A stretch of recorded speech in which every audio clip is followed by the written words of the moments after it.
रसनाम करो पवित्र जपो सतनाम श्री वाहिगुरु साहिब जी। पार जात एहो हर को नाम। धन धन गुरु अर्जन देव साहब महाराज जी फरमान करते ने कि जो हरि का नाम है, परमात्मा वाहिगुरु जी का नाम है, वही पारजात रुख है जिन्हों कल्प वृक्ष भी कहते हैं। कहते भी ये पारजात रुख स्वर्ग दे विच है। इंद्र राजे की पुरी जड़ी है, इंद्रपुरी जड़ी है उहदे विच है। ते इस कल्प वृक्ष के थले खड़ के जो भी कोई चीज़ मंगीए वो मिल जाती है, कामनावां पूरियां करता है।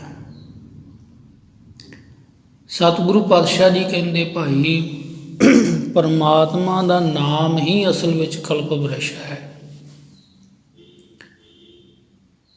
जिहड़ा कोई परमात्मा का नाम जपदा है उहदियां सारियां इच्छावां पूरियां करदा है परमात्मा का नाम। सतगुरु पातशाह जी कहते भी भगत जना के सास निहारे। वो अपने भगतां नूं इन्ना प्यार करदा है भी भगतां दे हर सवास ते अपना ख्याल रखदा है भी कोई ये मंग तां नहीं करदे, कोई इन्हां दे मन विच इच्छा तां नहीं प्रगट हुंदी। और जे उन्हां दे मन च कोई इच्छा आ जावे तो इच्छा पूरी करन लग्गियां देरी नहीं लाउंदे, उसे टाइम ही पूरी हो जाती है। बाला समा नहीं लगता।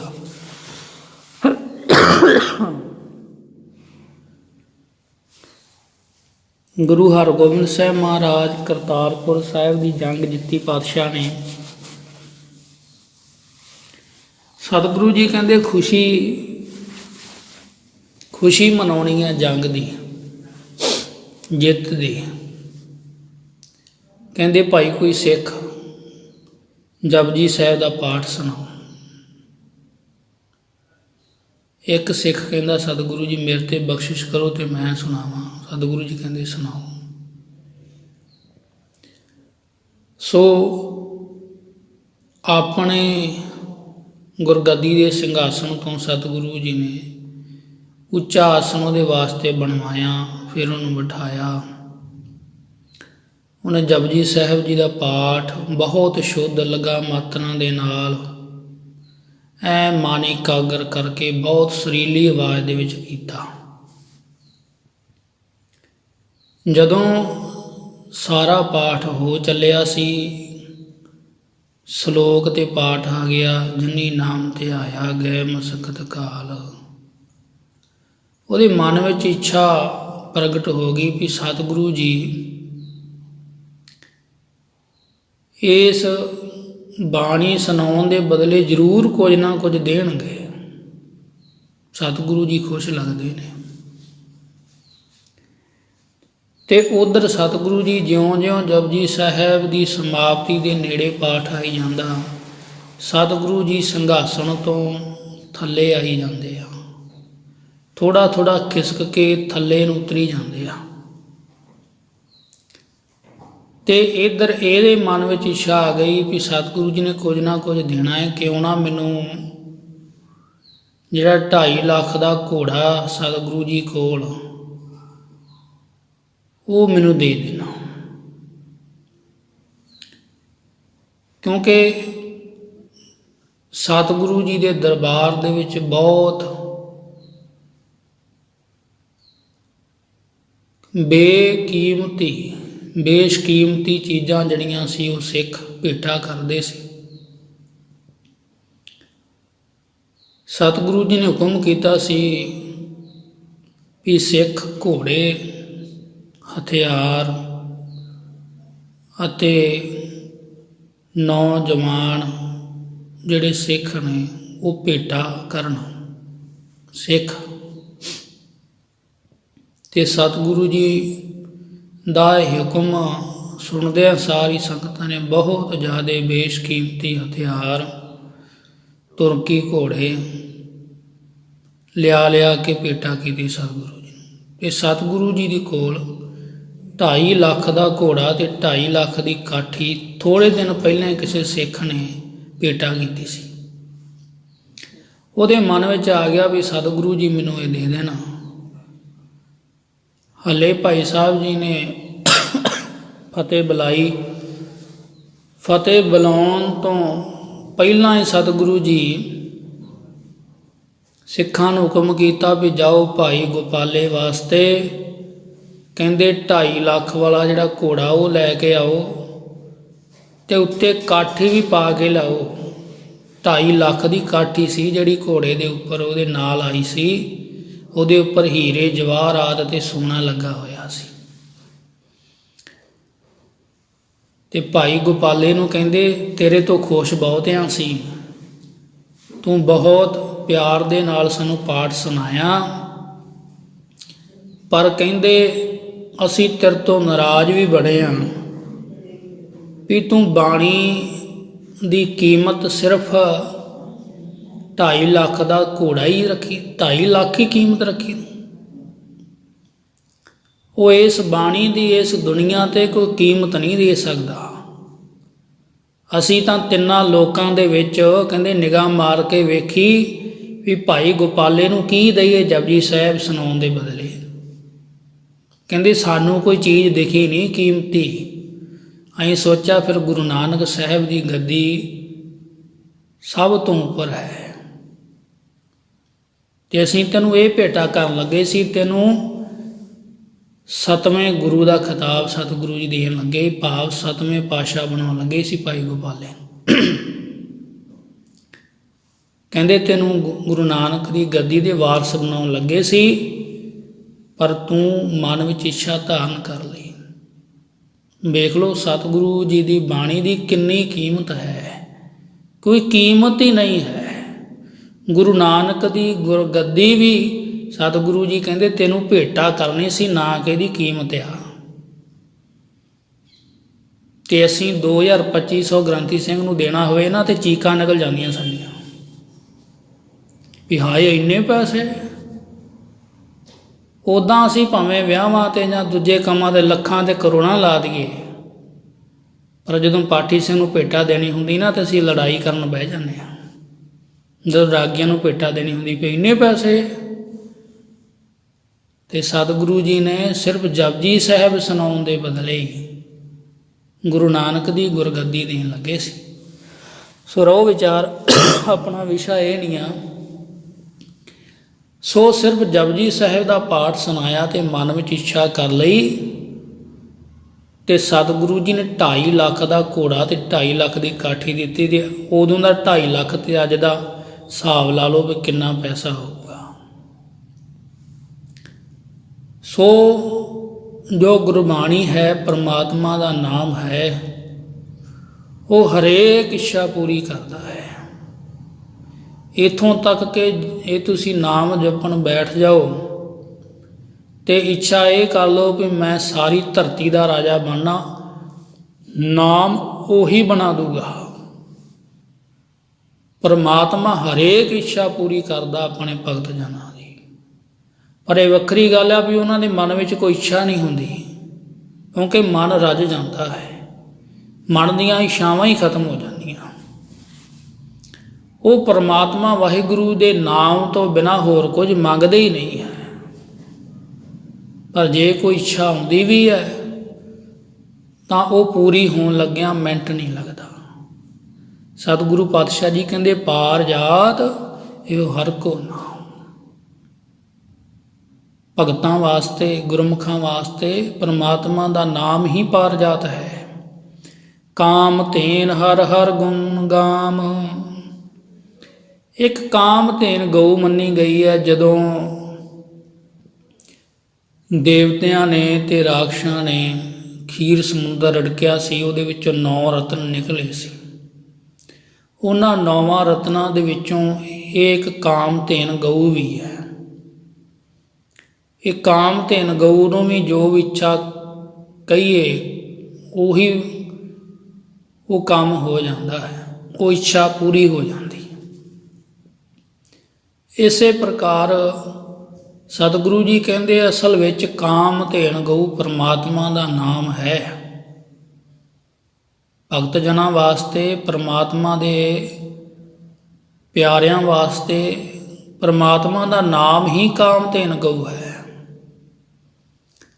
ਉਹ ਨਾਮ ਜਪਦੇ ਨੇ, ਪਰਮਾਤਮਾ ਦਾ ਜੋ ਇੱਛਾ ਕਰਦੇ ਨੇ ਉਹ ਪੂਰੀ ਹੋ ਜਾਂਦੀ ਹੈ। ਸਭ ਤੇ ਊਤਮ ਹਰ ਕੀ ਕਥਾ। ਸਤਿਗੁਰੂ ਪਾਤਸ਼ਾਹ ਜੀ ਕਹਿੰਦੇ ਸਾਰਿਆਂ ਤੋਂ ਉੱਤਮ ਕੀ ਹੈ? ਪਰਮਾਤਮਾ ਦਾ ਜਸ ਕਰਨਾ, ਪਰਮਾਤਮਾ ਦੀ ਸਿਫਤ ਸਲਾਹ ਕਰਨੀ।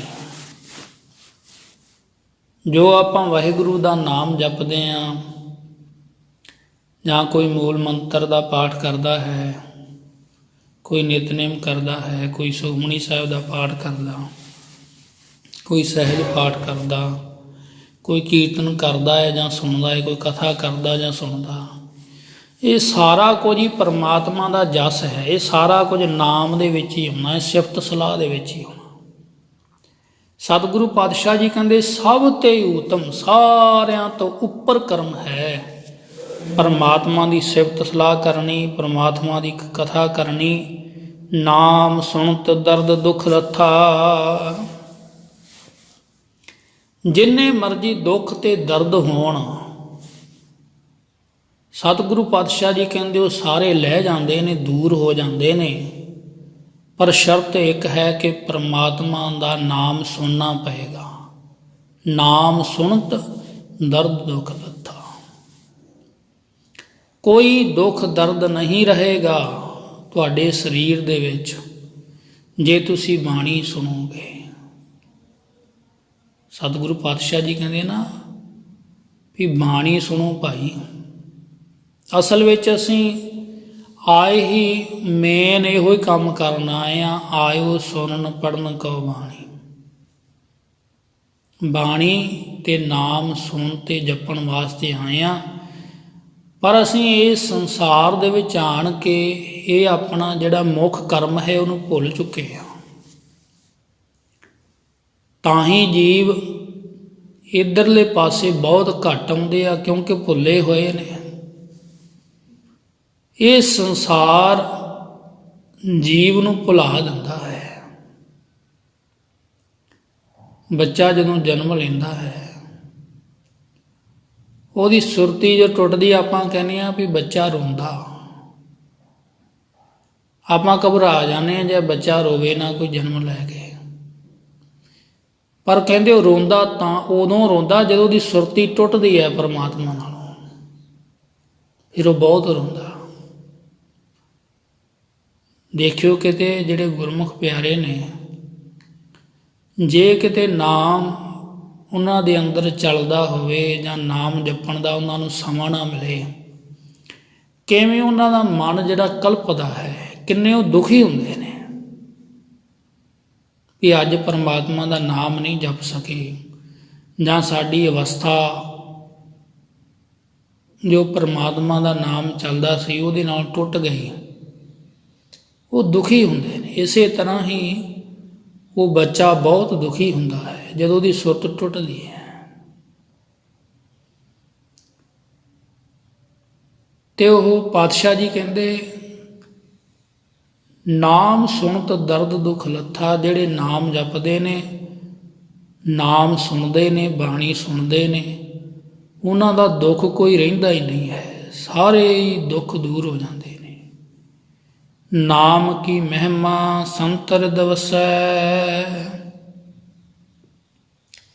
ਪ੍ਰਭੂ ਦੇ ਨਾਮ ਦੀ ਵਡਿਆਈ ਜਿਹੜੀ ਆ, ਪਾਤਸ਼ਾਹ ਜੀ ਕਹਿੰਦੇ ਉਹ ਸੰਤਾਂ ਦੇ ਹਿਰਦੇ ਵਿੱਚ ਵਸਦੀ ਆ। ਅਸਲ ਵਿੱਚ ਸਾਨੂੰ ਪਰਮਾਤਮਾ ਦੇ ਨਾਮ ਦੀ ਵਡਿਆਈ ਦਾ, ਗੁਣ ਦਾ ਪਤਾ ਨਹੀਂ ਹੈ।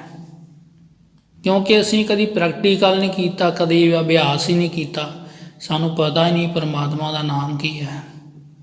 ਅਸੀਂ ਤਾਂ ਕਹਿੰਦੇ ਵਿਹਲੜਾਂ ਸਾਧਾਂ ਦੀ ਇਹ ਬਣਾਈ ਹੋਈ ਗੱਲ ਆ, ਇਹ ਤਾਂ ਉਹ ਕਰਦੇ ਨੇ, ਉਹਦਾ ਲੋਕਾਂ ਨੂੰ ਲੁੱਟਣ ਵਾਸਤੇ ਕਹਿੰਦੇ ਆ, ਉਹ ਕਹਿੰਦੇ ਆਹ ਕਰਦੇ ਆ, ਜੋ ਕਰਦੇ ਆ। ਪਰ ਅਸੀਂ ਪਰਮਾਤਮਾ ਦਾ ਨਾਮ ਜਪਾਂਗੇ ਫੇਰ ਹੀ ਸਾਨੂੰ ਵਡਿਆਈ ਦਾ ਪਤਾ ਲੱਗੂਗਾ ਨਾ। ਸਤਿਗੁਰੂ ਪਾਤਸ਼ਾਹ ਜੀ ਕਹਿੰਦੇ ਨਾਮ ਕੀ ਮਹਿਮਾ ਸੰਤਰ ਦਿਵਸ। ਅਸਲ ਵਿੱਚ ਨਾਮ ਦੀ ਵਡਿਆਈ ਦਾ ਉਹਨਾਂ ਨੂੰ ਪਤਾ, ਉਹਨਾਂ ਦੇ ਹਿਰਦੇ ਵਿੱਚ ਨਾਮ ਵਸਦਾ, ਨਾਮ ਦੀ ਵਡਿਆਈ ਦਾ ਉਹਨਾਂ ਨੂੰ ਪਤਾ ਵੀ ਨਾਮ ਦੀ ਵਡਿਆਈ ਕੀ ਹੈ, ਨਾਮ ਦਾ ਗੁਣ ਕੀ ਹੈ, ਸਾਨੂੰ ਨਹੀਂ ਪਤਾ। ਅਸੀਂ ਤਾਂ ਗੁਟਕਾ ਸਾਹਿਬ ਲੈ ਕੇ ਨਿਤਨੇਮ ਕਰਨ ਬਹਿ ਜਾਈਏ ਅਤੇ ਘੱਟੋ ਘੱਟ 10 ਵਾਰੀ ਵਿੱਚ ਨੀਂਦ ਆਉਂਦੀ ਆ, ਕਿਉਂਕਿ ਸਾਨੂੰ ਗੁਣ ਦਾ ਨਹੀਂ ਨਾ ਪਤਾ ਪਰਮਾਤਮਾ ਦੇ ਨਾਮ ਦਾ। ਜੇ ਤੁਹਾਨੂੰ ਕੋਈ ਲੱਖ ਰੁਪਈਆ ਫੜਾ ਦੇ ਵੀ ਫੜ ਆ ਗਿਣ, ਫਿਰ ਨਹੀਂ ਨੀਂਦ ਆਉਣੀ, ਕਿਉਂਕਿ ਸਾਨੂੰ ਮਾਇਆ ਦੇ ਗੁਣ ਦਾ ਤਾਂ ਪਤਾ, ਮਾਇਆ ਦੀ ਵਡਿਆਈ ਦਾ ਪਤਾ, ਪਰ ਬਾਣੀ ਦੀ ਵਡਿਆਈ ਦਾ ਨਹੀਂ ਪਤਾ, ਨਾਮ ਦੀ ਵਡਿਆਈ ਦਾ ਨਹੀਂ ਪਤਾ। ਭਾਈ ਗੁਰਦਾਸ ਜੀ ਕਹਿੰਦੇ ਜੈਸੇ ਹੀਰਾ, ਕਹਿੰਦੇ ਜਿਸ ਤਰ੍ਹਾਂ ਹੀਰਾ ਜਿਹੜਾ ਉਹ ਹੱਥ 'ਤੇ ਰੱਖਿਆ ਤਨਕ ਹੀ ਦਿਖਾਈ ਦੇਤ। ਕਹਿੰਦੇ ਛੋਟਾ ਜਿਹਾ ਹੀ ਦਿਸਦਾ, ਪਰ ਜਦੋਂ ਹੀਰੇ ਦੀ ਕੀਮਤ ਪੈਂਦੀ ਆ ਭਰਤ ਭੰਡਾਰ ਜੀ ਕਹਿੰਦੇ ਫੇਰ ਭੰਡਾਰੇ ਭਰ ਜਾਂਦੇ ਆ। ਹੀਰਾ ਭਾਵੇਂ ਨਿੱਕਾ ਜਿਹਾ ਹੁੰਦਾ, ਪਰ ਉਹ ਕਰੋੜਾਂ ਅਰਬਾਂ ਰੁਪਈਆਂ ਦਾ ਹੁੰਦਾ। ਕਹਿੰਦੇ ਇਸੇ ਤਰ੍ਹਾਂ ਹੀ ਪਰਮਾਤਮਾ ਦਾ ਨਾਮ ਹੈ, ਅਸੀਂ ਐਵੇਂ ਹੀ ਸਮਝਦੇ ਹਾਂ, ਪਰ ਜਦੋਂ ਇਹਦੀ ਕੀਮਤ ਪੈਣੀ ਆ ਦਰਗਾਹ ਦੇ ਵਿੱਚ, ਉਦੋਂ ਪਤਾ ਲੱਗਣਾ ਵੀ ਜਿਹੜਾ ਅਸੀਂ ਜਪਜੀ ਸਾਹਿਬ ਦਾ ਰੋਜ਼ ਪਾਠ ਕਰਦੇ ਸੀ, ਰੋਜ਼ ਨਿਤਨੇਮ ਕਰਦੇ ਸੀ, ਜਾਂ ਪਰਮਾਤਮਾ ਦਾ ਨਾਮ ਧਿਆਉਂਦੇ ਸੀ, ਉਹਦੀ ਕੀਮਤ ਕੀ ਹੈ, ਇਹ ਅੱਗੇ ਜਾ ਕੇ ਪਤਾ ਲੱਗਣੀ ਆ, ਜਦੋਂ ਇਸ ਦੀ ਕੀਮਤ ਪੈਣੀ ਹੈ। ਸਤਿਗੁਰੂ ਪਾਤਸ਼ਾਹ ਜੀ ਕਹਿੰਦੇ ਨਾਮ ਕੀ ਮਹਿਮਾ, ਨਾਮ ਦੀ ਮਹਿਮਾ, ਨਾਮ ਦੀ ਵਡਿਆਈ ਜਿਹੜੀ ਹੈ ਉਹ ਸੰਤਾਂ ਦੇ ਹਿਰਦੇ ਵਿੱਚ ਨਿਵਾਸ ਕਰਦੀ ਹੈ, ਉਹਨਾਂ ਨੂੰ ਹੀ ਪਤਾ ਹੈ ਨਾਮ ਦੀ ਮਹਿਮਾ ਦਾ। ਸੰਤ ਪ੍ਰਤਾਪ ਦੁਰਤ ਸਭ ਨਸੈ, ਸਾਧੂਆਂ ਦੇ ਤੇਜ ਪ੍ਰਤਾਪ ਦੇ ਨਾਲ ਹੀ ਜੀਵ ਦਾ ਦੁੱਖ ਦੂਰ ਹੋ ਜਾਂਦਾ। ਇਸ ਕਰਕੇ ਆਪਾਂ ਅਰਦਾਸ ਵਿੱਚ ਕਹਿੰਦੇ ਹਾਂ ਵੀ ਸਹੀ ਪਿਆਰੇ ਮੇਲ ਜਿਨ੍ਹਾਂ ਮਿਲਿਆ ਤੇਰਾ ਨਾਮ ਚਿਤਾਵੈ। ਜੀਵ ਦੀ ਵਿਕਾਰਾਂ ਵਾਲੀ ਬੁੱਧੀ ਨਸ਼ਟ ਹੋ ਜਾਂਦੀ ਹੈ, ਉਸੇ ਟਾਈਮ ਹੀ ਮਨ ਨਿਰਮਲ ਹੋ ਜਾਂਦਾ ਹੈ, ਜੀਵ ਦੇ ਭਾਗ ਬਦਲ ਜਾਂਦੇ ਆ ਜਦੋਂ ਕਿਸੇ ਮਹਾਂਪੁਰਖ ਦੇ ਦਰਸ਼ਨ ਹੁੰਦੇ ਆ।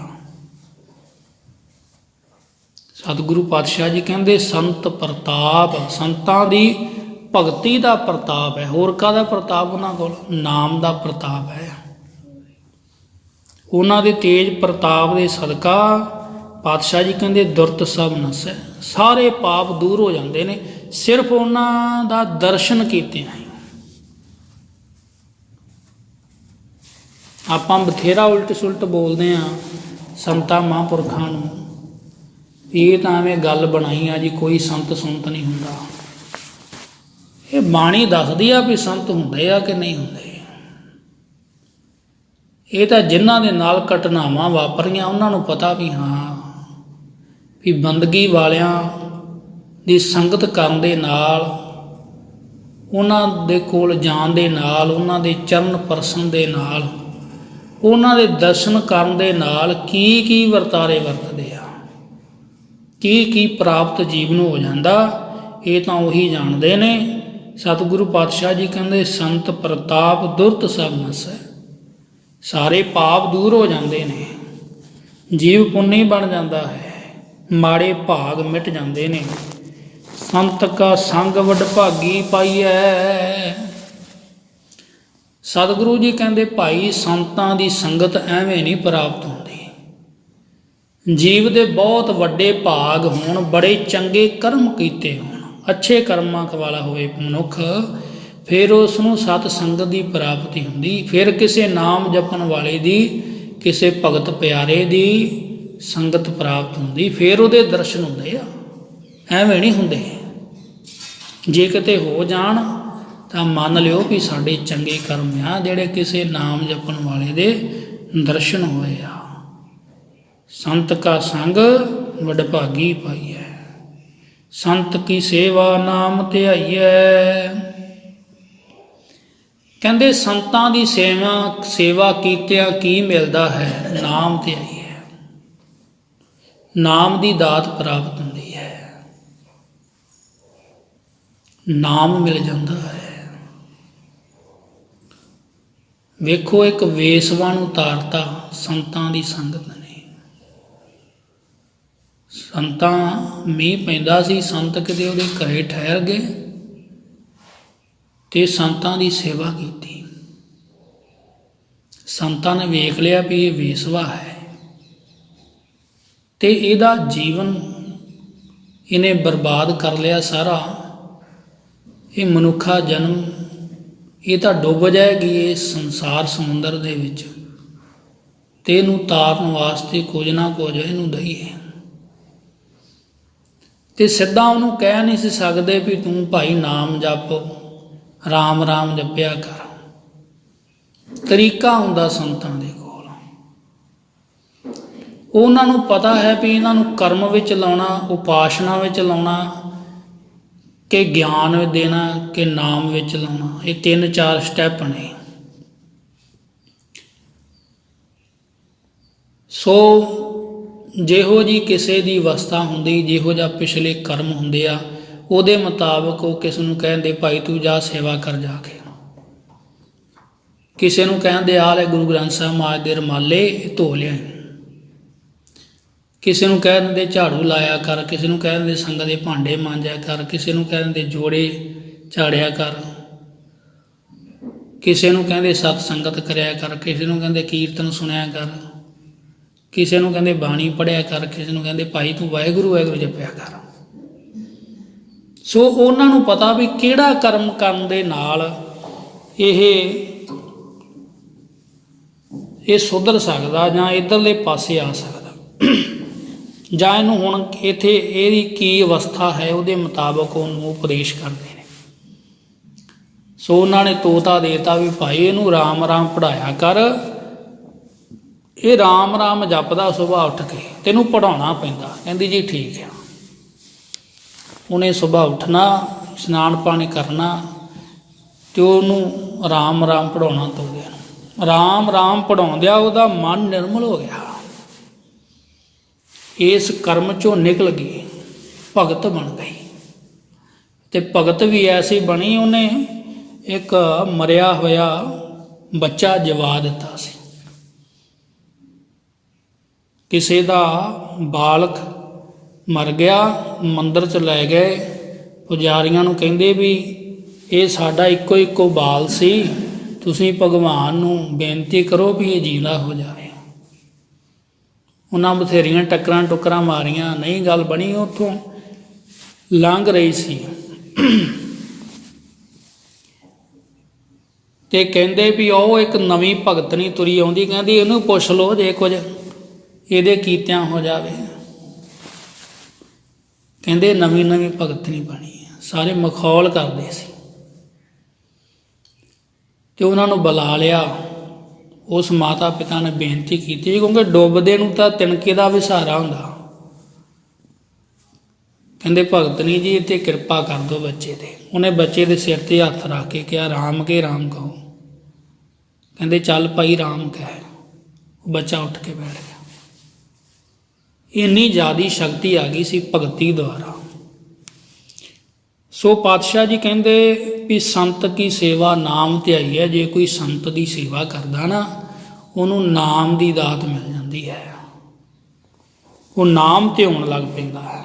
ਪ੍ਰਭੂ ਦਾ ਨਾਮ ਸਿਮਰਨ ਦੀ ਕਹਿੰਦੇ ਉਹਨੂੰ ਸ਼ਕਤੀ ਮਿਲ ਜਾਂਦੀ ਹੈ। ਨਾਮ ਦੇ ਨਾਲ ਝੋਲੀਆਂ ਭਰ ਜਾਂਦੀਆਂ। ਨਾਮ ਤੁਲ ਕਛ ਅਵਰ ਨਾ ਹੋਏ। ਪਾਤਸ਼ਾਹ ਜੀ ਕਹਿੰਦੇ ਇਹ ਸੰਸਾਰ ਦੇ ਵਿੱਚ ਪ੍ਰਭੂ ਦੇ ਨਾਮ ਦੇ ਬਰਾਬਰ ਕੋਈ ਚੀਜ਼ ਵੀ ਨਹੀਂ ਹੈ। ਕਿ ਜੇ ਆਪਾਂ ਕਹੀਏ ਵੀ ਉਹ ਚੀਜ਼ ਨਾਮ ਦੇ ਬਰੋਬਰ ਆ ਜਾਂ ਉਹ ਚੀਜ਼ ਆ, ਕੋਈ ਨਹੀਂ ਹੈ। ਸ੍ਰੀ ਕ੍ਰਿਸ਼ਨ ਜੀ ਆਪਣੇ ਸਮੇਂ ਦੇ ਅਵਤਾਰ ਨੇ। ਇੱਕ ਵਾਰ ਨਾਰਦ ਜੀ ਉਹਨਾਂ ਦੇ ਮਹਿਲਾਂ 'ਚ ਆ ਗਏ,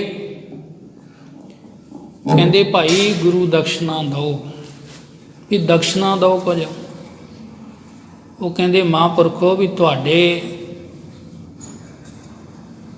ਕਿਉਂਕਿ ਮੁਨੀ ਸਨ, ਸੰਤ ਸਨ, ਕਹਿੰਦੇ ਤੁਹਾਡੇ ਅਕੋਰਡਿੰਗ ਸਾਡੇ ਕੋਲ ਕੋਈ ਇਹੋ ਜਿਹੀ ਨਹੀਂ ਆ ਵੀ ਅਸੀਂ ਤੁਹਾਨੂੰ ਦੇ ਦਈਏ। ਕਹਿੰਦੇ ਚੰਗਾ ਫਿਰ, ਕਹਿੰਦੇ ਸ੍ਰੀ ਕ੍ਰਿਸ਼ਨ ਗੋਪੀਆਂ ਨੂੰ ਕਹਿੰਦੇ ਸ੍ਰੀ ਕ੍ਰਿਸ਼ਨ ਜੀ ਨੂੰ ਲੈ ਜਾਈਏ। ਕਹਿੰਦੇ ਲੈ ਜਾਓ। ਉਹਨਾਂ ਫੜ ਲਈ ਬਾਂਹ, ਕਹਿੰਦੇ ਚੱਲੋ।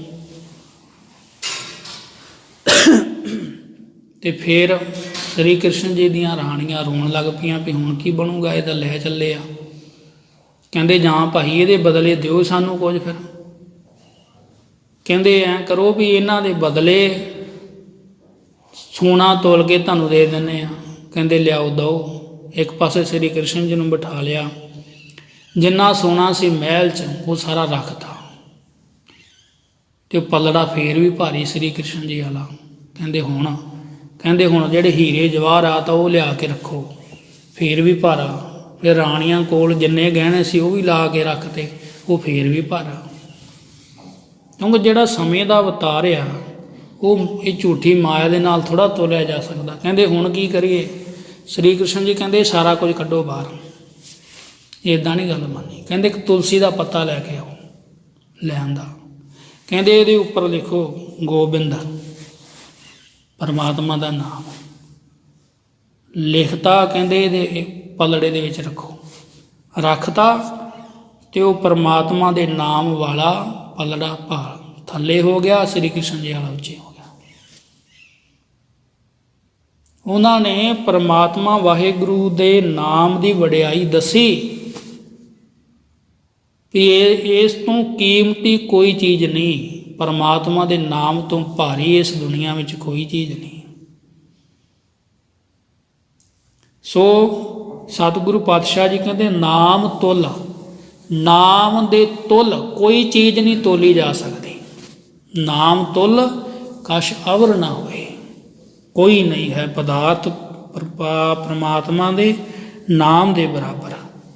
ਨਾਨਕ ਗੁਰਮੁਖ ਨਾਮ ਪਾਵੈ ਜਨ ਕੋਏ। ਸਤਿਗੁਰੂ ਪਾਤਸ਼ਾਹ ਜੀ ਕਹਿੰਦੇ ਪਰ ਗੱਲ ਇਹ ਹੈ ਵੀ ਗੁਰੂ ਦੇ ਸਨਮੁਖ ਰਹਿ ਕੇ, ਗੁਰੂ ਦਾ ਹੋ ਕੇ, ਗੁਰੂ ਦੇ ਹੁਕਮ ਦੇ ਮੁਤਾਬਕ ਚੱਲ ਕੇ, ਸਤਿਗੁਰੂ ਦੇ ਭਾਣੇ ਦੇ ਮੁਤਾਬਕ ਚੱਲ ਕੇ ਨਾਮ ਪਾਵੈ ਜਨ ਕੋਏ। ਕੋਈ ਨਾਮ ਨੂੰ ਪ੍ਰਾਪਤ ਕਰਦਾ ਹੈ, ਕਿਉਂਕਿ ਸ਼ਬਦ ਤਾਂ ਸਾਨੂੰ ਪੰਜਾਂ ਪਿਆਰਿਆਂ ਤੋਂ ਮਿਲ ਜਾਂਦਾ, ਪਰ ਉਸ ਸ਼ਬਦ ਦੀ ਕਮਾਈ ਕਰਨੀ ਪੈਂਦੀ ਹੈ। ਫਿਰ ਅੰਦਰਲਾ ਨਾਮ ਜਿਹੜਾ ਸਾਡੀ ਦੇਹੀ ਵਿੱਚ ਪਰਮਾਤਮਾ ਨੇ ਰੱਖਿਆ, ਨਾਮ ਦੀ ਦਾਤ ਕੋਈ ਨਹੀਂ ਦੇ ਸਕਦਾ। ਨਾਮ ਸਾਡੇ ਹਿਰਦੇ ਵਿੱਚ ਪਰਮਾਤਮਾ ਨੇ ਰੱਖਿਆ, ਪਹਿਲਾਂ ਹੀ ਫਿੱਟ ਕੀਤਾ ਹੋਇਆ। ਉਹ ਸਾਨੂੰ ਸਾਡੇ ਅੰਦਰੋਂ ਮਿਲਣਾ, ਪਰ ਮਿਲਣਾ ਸ਼ਬਦ ਦੀ ਕਮਾਈ ਕਰਕੇ ਆ। ਜਿਹੜਾ ਗੁਰੂ ਨੇ ਸਾਨੂੰ ਸ਼ਬਦ ਦਿੱਤਾ ਨਾ, ਵਾਹਿਗੁਰੂ, ਜਿਹੜਾ ਅਸੀਂ ਪੰਜਾਂ ਪਿਆਰਿਆਂ ਕੋਲ ਲਿਆ, ਉਸ ਸ਼ਬਦ ਦੀ ਕਮਾਈ ਕਰਨੀ ਆ, ਤਾਂ ਅੰਦਰਲਾ ਨਾਮ ਪੈਦਾ ਹੋਣਾ। ਸਤਿਗੁਰੂ ਪਾਤਸ਼ਾਹ ਜੀ ਕਹਿੰਦੇ ਨਾਨਕ ਗੁਰਮੁਖ ਨਾਮ ਪਾਵੈ ਜਨ ਕੋਏ। ਪਰ ਗੱਲ ਇਹ ਹੈ ਵੀ ਕੋਈ ਗੁਰਮੁਖ ਬਣ ਕੇ, ਗੁਰੂ ਦਾ ਪਿਆਰਾ ਬਣ ਕੇ ਨਾਮ ਪਾਵੈ ਜਨ ਕੋਏ। ਨਾਮ ਕੋਈ ਪ੍ਰਾਪਤ ਕਰਦਾ ਹੈ, ਜਿਹਦੇ ਬੜੇ ਵੱਡੇ ਭਾਗ ਨੇ, ਜਿਹਤੇ ਗੁਰੂ ਤਰੁੱਠ ਪੈਂਦਾ, ਜਿਹੜਾ ਗੁਰੂ ਨੂੰ ਖੁਸ਼ ਕਰ ਲੈਂਦਾ ਹੈ, ਉਹਨੂੰ ਫਿਰ ਸਤਿਗੁਰੂ ਜੀ ਨਾਮ ਦੀਆਂ ਦਾਤਾਂ, ਨਾਮ ਦੇ ਭੰਡਾਰੇ ਉਹਦੇ ਅੰਦਰ ਖੋਲ੍ਹ ਦਿੰਦੇ ਨੇ। ਸਤਿਗੁਰੂ ਪਾਤਸ਼ਾਹ ਜੀ ਬਖਸ਼ਿਸ਼ ਕਰਨ ਇਹ ਅੱਜ ਦਾ ਉਪਦੇਸ਼ ਸਾਡੇ ਹਿਰਦੇ ਵਿੱਚ ਵਸੋਂ ਨਾਮ ਨੂੰ, ਗੁਰੂ ਦੇ ਉਪਦੇਸ਼ ਨੂੰ ਕਮਾਉਣ ਕਰਕੇ ਲੋਕ ਸੁਖੀਆ ਪਰਲੋਕ ਸੁਹੀਲੇ ਹੋਣ। ਸਤਿਗੁਰੂ ਜੀ ਨੇ ਇਹ ਬਖਸ਼ਿਸ਼ ਕੀਤੀ ਹੈ। ਦਾਸ ਪਾਸੋਂ ਵਿਚਾਰ ਕਰਦਿਆਂ ਹੋਈਆਂ ਭੁੱਲਾਂ ਦੀ ਮਾਫੀ ਬਖਸ਼ਿਸ਼ ਕਰਨੀ। ਸਤਿਗੁਰੂ ਸਤਿਗੁਰਾਂ ਦੀ ਸੰਗਤ ਬਖਸ਼ਣਹਾਰ ਹੈ, ਬਖਸ਼ ਲੈਣਾ ਜੀ। ਨਾਮ ਤੁਲ ਕਛ ਅਵਰ ਨਾ ਹੋਏ, ਨਾਨਕ ਗੁਰਮੁਖ ਨਾਮ ਪਾਵੈ ਜਨ ਕੋਏ। ਵਾਹਿਗੁਰੂ ਜੀ ਕਾ ਖਾਲਸਾ, ਵਾਹਿਗੁਰੂ ਜੀ ਕੀ ਫਤਿਹ।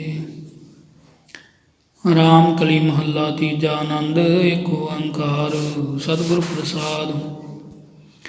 ਆਨੰਦ ਭਇਆ ਮੇਰੀ ਮਾਏ, ਸਤਿਗੁਰੂ ਮੈਂ ਪਾਇਆ। ਸਤਿਗੁਰ ਤਾਂ ਪਾਇਆ ਸਹਿਜ ਸੇਤੀ, ਮਨ ਵਜੀਆਂ